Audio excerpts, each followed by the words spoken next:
abịa n'ebe anụnwa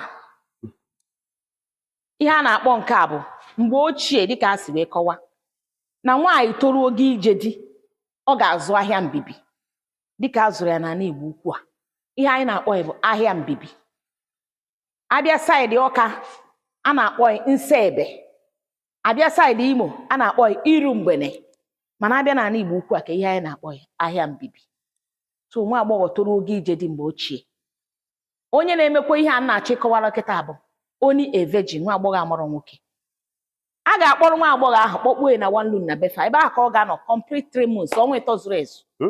Ebe ahụ ọ nọ ka a ga-anọ na-akụzi ihe gbasara ọnụnụ di na nwunye nke a na-eje na chọọchị si na a na-eme marriage course. Ọ na ime ụlọ ka ọ ga-anọ na-eme ya. So after 3 months dịka esi wee kọwa ya, ọ ga-akpọpụta ya welu ngwa mma anyị fụrụ ebe a.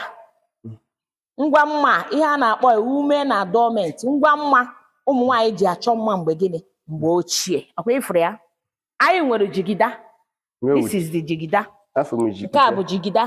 Nke a bụ aka nke a na-eyi na gịnị n'onu. Nke a bụ ọdụ aka ka ọ gba n'aka. Nke a bụ ọla aka ka ọ gbakwa n'aka. Nke anụnwa bụ gịnị uri. Uri ka anyị kpọrọ ya. Kedu ife ọ na-eme? Dịka ndị ọcha na-akọwara anyị na a na-ese tattoo. Nke a bụ tattoo nke ndị Igbo. Ihe anyị kpọrọ ya uri.